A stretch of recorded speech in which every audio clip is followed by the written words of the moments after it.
For anyone listening to you, it seems like almost there is no acknowledgement of the huge public anger that ousted your mother, the decades of repression that burst onto the streets. Your mother's government makes a brutal attempt to suppress that uprising, fails. She has to leave the country. No remorse for any of that? If you've listened to my statements online, I have said again and again, the Awami League mishandled the protests. Our government mishandled the protests. Isn't mishandling a mild word for the killings of hundreds and hundreds of mainly unarmed protesters by the security forces, ordered by your mother? None of it was ordered by my mother. If my mother had been willing to kill protesters, she would still be in power. In this, the second episode of our series ahead of Bangladesh's upcoming elections, I'm far away from Dhaka.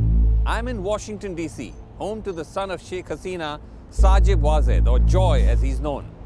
Since Sheikh Hasina's dramatic overthrow in August 2024, when mass protests forced her to flee Bangladesh, she's been living in New Delhi under the protection of the Indian government and has not appeared on camera. Many of her key ministers too are in exile and reluctant to appear on TV. In this vacuum, her son has emerged as one of the key spokespersons for his mother and for her party, the Awami League. For the first time in Bangladesh's history, the Awami League has been banned from contesting elections. I'm here to ask Sheikh Hasina's son, has the Awami League learnt any lessons from the massive public backlash to years of its repressive politics? Or is the party and its leadership still in a state of denial? More fundamentally, does the Awami League, one of the most dominant forces in Bangladesh, have a future at all? Mr. Wazed, thank you so much indeed for talking to us. Now, you've been saying that the ban on the Awami League from contesting these elections is undemocratic and illegitimate. And let's agree that sweeping bans on political parties are a bad idea. Many human rights watchdogs say that. But isn't there a great irony here? Because when you complain about rigged elections and unfair practices, that's exactly what the Awami League has been accused of doing for years in order to win elections. This is true, the accusation, but you look at the facts. Okay. The Awami League never banned anyone, first of all. We have never imposed a ban on any political party. It was a court decision, it was an appeal from a third party that upheld that Jamaat's constitution conflicted with our constitution. You're referring to the ban on the Jamaat-e-Islami, which is one of the major political parties in Bangladesh. Yeah, but the Awami League government never officially banned Jamaat. Okay, you didn't ban anybody, but at the same time, and this is just one of many different sources I'm going to cite, Human Rights Watch says that the Hasina-led government has effectively captured key institutions, including the Election Commission. The US State Department said that the 2024 elections, the last election, which you won with a landslide, your mother won with a landslide, was not free or fair. The UN's Human Rights Council said the Awami League's election victories were marred by irregularities, violence, and intimidation by security forces. I can keep going. No, I've heard them all. Look, if you look at before the 2018 elections, our polls, the Americans' opinion polls, showed the Awami League was going to win by a landslide. None of us wanted any irregularities. There were people in the administration that took it upon themselves. My mother and I, from the party side, we were furious. We wanted a clean election because we were going to win anyway. Our opinion polls, I myself run our polling for our party. We polled 160 constituencies. Right. In those 160 constituencies, which were the battleground out of 300, our minimum margin of victory was 30%. So there was absolutely no reason. Now the 2024 elections, there was no rigging. Now, unfortunately, our opposition decided to boycott. No, but hold on. The argument could be the opposition was boycotting because of the climate. The environment was such that it wasn't free and fair. They were saying that these were marred by violence, intimidation by security forces. The Election Commission has been captured by your mother's government. Those are very serious charges. The Election Commission was nominated and selected from a committee, not by our government. Okay. If you look at what's happening now, why are these same observers not saying anything? You have the elections with the major party banned. Yes.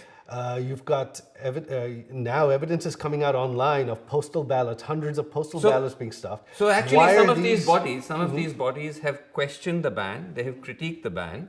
But as I said, that doesn't take away from the fact that the Awami League's own record when it comes to elections is marred not just by irregularities. These are serious malpractices. But I want to move on. I want to come back to the ban.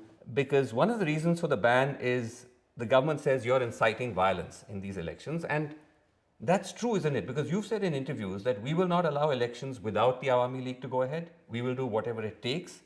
If the government's crack down on our protests, then it's going to lead to violence. I'm warning of it. Right. You stand by this. But yes, well, when you push someone into a corner, what's going to happen? We don't want violence. We're not even being allowed to protest.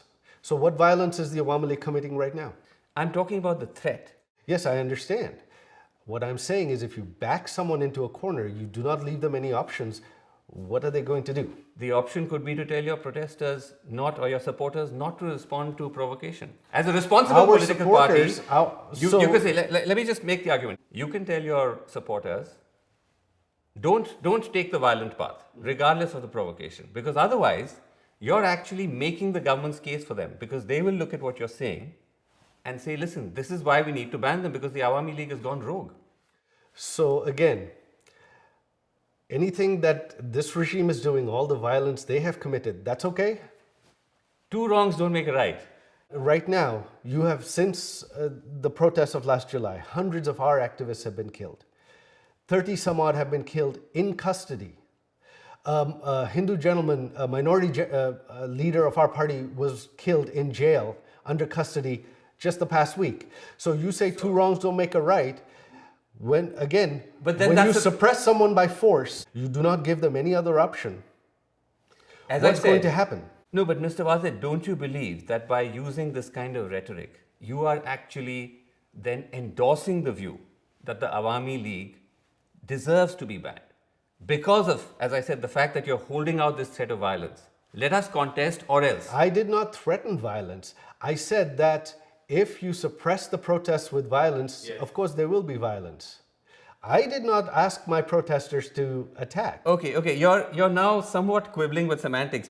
But when you said that there hasn't been any violence so far, authorities in Bangladesh actually say that's not true. They say the Awami League was behind the assassination of the youth leader Sharif Osman Hadi just weeks ago while he was campaigning in Dhaka. Is that true? Was the Awami League behind his killing? Of course not. Look, if we had the ability to conduct killings in Bangladesh right now, you think this regime would still be standing? No. Right now, the Awami League, we do not have the violent personnel, if you will, that perhaps some other organizations have. Not according to the police in Dhaka. They said the shooter, if I can just finish, the shooter was directly involved with the student wing of the Awami League, the Chhatra League. They say that Hadi was killed because he was an outspoken critic of your party. It was an act of political vendetta. I don't know who the shooter is. There have been many names that have been floated. They have named so many people who have nothing to do with it. As far as our student wing was concerned, there were so many young people involved with it, especially when we were in government. Was he really involved? How involved was he? Did he hold a post? They're pinning the blame on everything to the Awami League. But it's a fair assumption to make, isn't it, Mr. Wazir? Because on one hand, you say that there is the possibility of violence, the threat of violence, and then you actually do have an actual act of violence.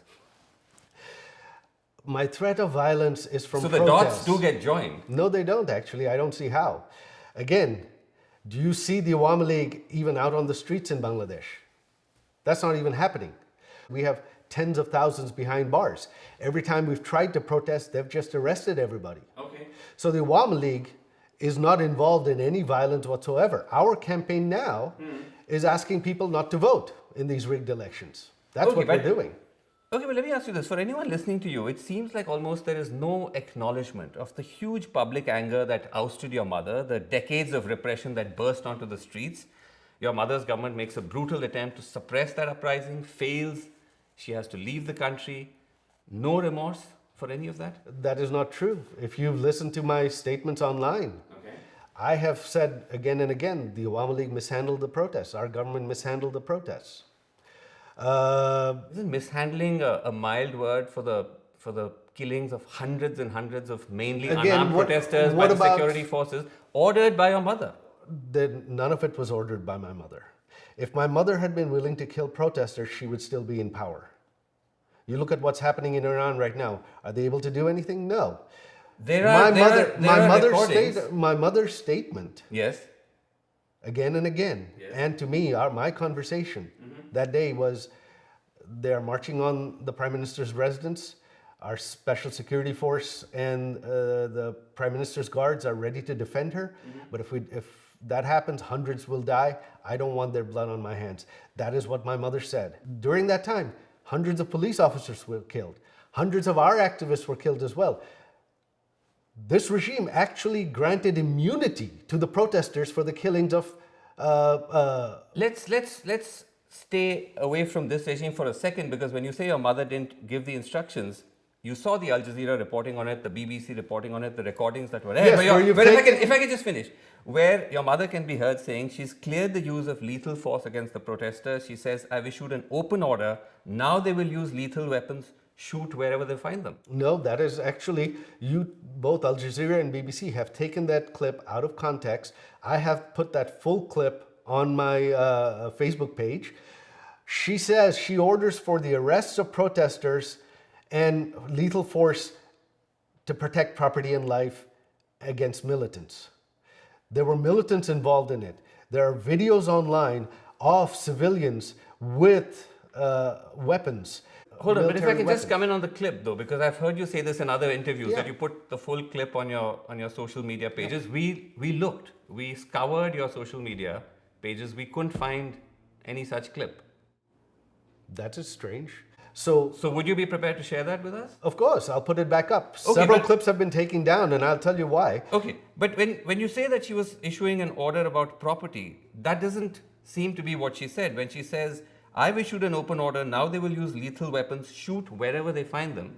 That seems like a very broad-based instruction. But that is for violent protesters, armed protesters, terrorists, not for unarmed protesters. Now, so in any country, yes, would the government, what happens if there are armed protesters shooting at people and shooting at police? What would they do? So, Mr. Wazir, you talk about armed protesters, you talk about terrorists. Look at the sort of people who've been shot and killed. Abu Saeed, 25-year-old college student, unarmed, shot point blank by the police. His killing was caught on camera, went viral. Is he an extremist? Zobaid Hossein Iman, 12 years old. He was shot in the head by security forces firing from a helicopter. Mir Rahman Bugdo, also 25, also a student, also unarmed, shot dead by the police while distributing water to protesters.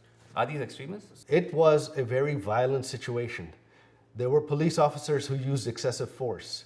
Our government suspended many police officers during that time. We formed a judicial committee to investigate. Why weren't those investigations continued? Would you be willing to apologize to the families of all of these protesters, including Zobaid Hossein Iman, Mir Rahman Mugdo, Abu Saeed? Would you be willing to apologize to the My mother met with Abu Saeed's family right after it happened. She already met with them. Okay. During that time, before our regime fell, my mother met with several of these families. She promised them full investigations, full accountability. But for the most part though, multiple investigations, multiple watchdogs have found that the majority of the 1,400 who were killed were innocent, unarmed protesters. So that's a huge... Yes, I know. But according to the government's own number, the number is about 800. Which is also a big number. I understand, but the 1,400 number comes from until August 15th. Our government fell on August 5th.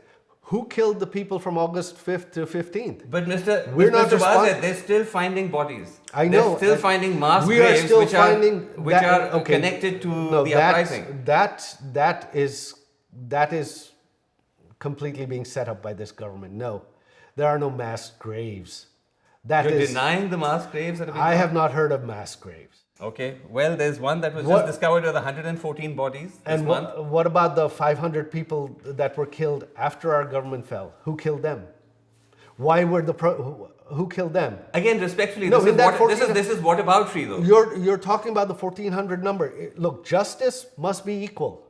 You cannot have one-sided justice. One-sided justice is not justice. Okay, but shouldn't the justice, Mr. Wadeb, also extend to the political leadership? Because if I can finish, the UN investigation found that they were able to establish that the serious abuses against protesters by security forces occurred with the full knowledge, coordination, and direction of the political leadership, which obviously includes your mother. That is a complete fallacy. I know the UN report is biased. Again, like I said, the UN report lists 1,400. It includes deaths after our government fell, and they've blamed our government for it. How is that a fair report? So you reject the UN report, you reject the BBC and Al Jazeera recordings. No, it's a question of being very selective with what you accept and what actually, it's the BBC and Al Jazeera that have been selective. Okay. And we have provided full clips online. We have provided pictures online of other people that were killed. We have provided pictures and of police officers that were killed. As I said, those clips we are not able to find. We'll receive them from you. But I want to come back before I move on to the fundamental point you're making. You're saying that then your mother is not at all accountable for all of those killings. That is not what I'm saying. All of the excesses. No, that is not what I'm saying at all. State power. What I'm saying is this. We did not grant immunity to anyone. We wanted justice for everyone. Anyone who was responsible for any deaths. What you including have now, her. What about that justice? Because my mother did not order any killings. My mother did not want any deaths. As I said, there is the audio, there is the UN report. You reject both of them. No, the audio that's your choice. Includes my mother. Okay, let me move on, Mr. Wadid, because it's not just charges of repression. Party leaders, including you, your family members, face allegations of embezzling billions of dollars from Bangladesh. You've personally been charged with accumulating illegal wealth running into millions of dollars, which Bangladeshi authorities say we've used to buy homes, including here in America. Right. Is that true? Where are these homes? You're in my house. This is the only home I own. I applied and got my US citizenship earlier this year. Now, if I had hidden wealth, if I had all these illegal properties, how would I receive US citizenship? The FBI investigated me. Where is it? Allegations are easy to throw around. They have not been able to name one business, one instance where Mr. any of my family has been involved in corruption. Okay, if that's the case, if the allegations are so bogus, why is it that your cousin Tulip Siddique, who's an MP in the UK, resigned as minister from the Starmer cabinet? Because she's also been accused of the same allegations. Yes, that was because of political embarrassment. This was a smear campaign against her. To date, the government of Bangladesh, this regime, the Anti-Corruption Commission, they have not provided one shred of documents, one shred of evidence. They have not even provided us anything. But surely, if it was so insignificant, the charges, someone who's a minister in the UK cabinet wouldn't have to resign. I mean, obviously that suggests that there must have been something substantial or something. No, she was cleared by the UK watchdog. They investigated her and cleared her. So how did the UK watchdog resign? She resigned to avoid embarrassment, to avoid embarrassing the government. But the UK watchdog cleared Tulip of any irregularities. How did they clear her? Okay, what about then the Awami League minister, the former minister, who was found to have 360 houses in the UK? Those properties are now being frozen. That's not bogus. What do I have to do with him? I don't know. He was a minister in your mother's cabinet. I can't be responsible for, my family can't be responsible for everyone. Now, but was your mother aware, was your government aware that you had a minister? Because this is the wider allegation, that it was not just the family, it was everyone. Were they aware that this gentleman was acquiring 360 houses in the UK? Bangladesh is a poor country. Well, from what I understand though, that gentleman, his family is wealthy for generations. They have properties in the US, properties in the UK that they've been investing for years. That's what I know. So you're saying that all of these 360 houses were bought from his personal wealth, because the UK authorities don't think so. They froze them. Well, that I don't know. That's between, I can't keep track of him. This is all I know is that his family, they've been business people for decades. Did your mother take any action against him? We didn't know of these allegations until now. The allegations actually surfaced when you were in office, when your government was in office. The first reporting on it came out before the July uprising? It came out towards the end of 2023 and early 2024. Unfortunately, I don't know anything about that, so I can't really answer on that. But doesn't that concern you, though, that when you look at this sort of evidence, it does suggest that there was arguably very high-level corruption within your mother's government? Again, were there corrupt people there? Probably. But in any country, corruption 100% is impossible to control. We did try. We brought many people to justice. But again, my mother was focused on development. Okay, let me ask you about something else, Mr. Wadat, which is another big emerging story, which is to do with the worsening tensions between India and Bangladesh, two otherwise friendly countries. And the main trigger is your mother's presence in India, where she's now been for 1.5 years. Bangladesh wants India to extradite her because of the charges she faces. India has so far said no. Surely this is an untenable position. Is there a plan B? Plan B to what? To the fact that your mother is in India, how long that's going to be possible for her to stay there? Because I'm assuming that wasn't the first option, that she was going to end up staying there the whole time. No. India was meant to be a transit point, if I'm not mistaken. No, that's a misconception. No, India is actually the safest country in the world for her. So the idea from the beginning was for her to just remain in India throughout? Look, this was not a planned situation anyway. This happened on the spur of the moment. Okay. India was the best safe haven for her. My mother wants to go back home. She wants to retire. She doesn't want to live abroad. But I'm saying that's not an option, obviously, at the moment. No, not at the moment. It will be at some point. But I'm saying that the time when you actually came, or when she came to India, the reporting was that she was looking for a safe haven in a country that would be less geopolitically sensitive than India, because her presence in India obviously escalates frictions with Bangladesh. And was the reason why she ended up staying there because no other country wanted her, because of all these accusations, because of all the charges? No. My mother has not made. We have not made any attempt for my mother to move anywhere else. That's not an issue at all. India is the safest country in the world for her, but the tension isn't because my mother is there. The tension is because the rise of terrorism. The Yunus regime has released all convicted terrorists from jail, and India is concerned about terrorism on its eastern border. Pakistan has been given a free hand inside India. Actually, Mr. Wasit, the tensions are because Bangladesh is accusing your mother of making incendiary statements while on Indian soil. So that's a huge point of friction between both countries. So you're as just one reason. The number two reason is the fact that India is refusing to extradite her. Right. So I'm saying those are major I triggers. know. So you're saying basically the Yunus regime is complaining that my mother is using her freedom of speech. They're so worried about my mother making statements. They're so afraid of them. Huh? I'm talking about the diplomatic friction between both countries. Right. And the reason I ask you this is because at the end of the day, this is realpolitik. And do you think it's tenable for India to withhold the extradition request indefinitely? Because ultimately governments change. The Indian government is already doing outreach with potential new rulers in Bangladesh. So there may come a time when they say, listen, we're not able to sustain this anymore. An extradition request involves a judicial process.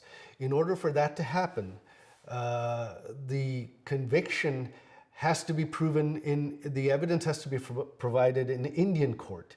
And the regime in Bangladesh does not have any evidence against my mother. The conviction was a sham. It was rushed through. You're now talking about the conviction of your mother. She's been sentenced to death by a judicial proceeding in Bangladesh. Right, which was a sham proceeding. My mother was not even allowed to appoint her own lawyers. And the laws were changed, which this regime, in order to enable that trial, without parliament you cannot change laws. On the extradition process, the underlying judicial process has to follow due process. Without that, there can be no extradition. But ultimately, as you know, Mr. Wazir, these are also political calls, because when she came to India and she ended up staying there, that was a political decision of the government to allow her to do that. And I'm saying that politics is a fluid beast. Well, the reality can change. And I'm simply asking you that, is there a plan B?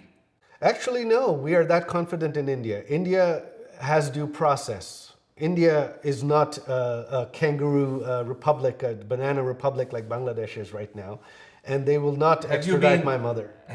Are you saying you've been given an assurance by India? No, I'm not saying I've been given an assurance, but I know the judicial process. I spent 13 years of my life in India. Okay. India is a country of laws. Okay, let me end by asking you, is there a future for the Awami League in Bangladesh? Of course there is. The Awami League is not going anywhere. It's the oldest and largest party. Our vote share is 40-50%. What do you think? The 40-50% of the people are just going to stop supporting it? And in a country of 170 million people, you're talking about 60-70 million voters that are Awami League voters. You think they're just going to stop supporting the Awami League? I asked because you indicated that your mother is planning to retire from politics. So after this, I mean, if she was ever able to go back to Bangladesh, she's not going to be in the political space anymore? No, she's old. My mother's elderly. This was going to be her last term anyway. She wanted to retire. So this is in a sense the end of the Hasina era? Possibly, yes. Okay. So you're saying that if the Awami League does get a chance to re-enter Bangladesh politics, it'll be without her? Yeah. Awami League is a political party. It's the oldest party. It's been around for 70 years. It will continue with or without her. No one lives forever. Why should young Bangladeshis, Mr. Bazad, many of whom were part of the uprising that ousted your government from power, ousted your mother from power, why should they trust your party? Then why don't we put it to a fair vote and let the people of Bangladesh decide? For 17 years, the development the Awami League provided, the stability and security the Awami League provided, the freedom, the stop to terrorism that the Awami League provided was unprecedented in Bangladesh's history.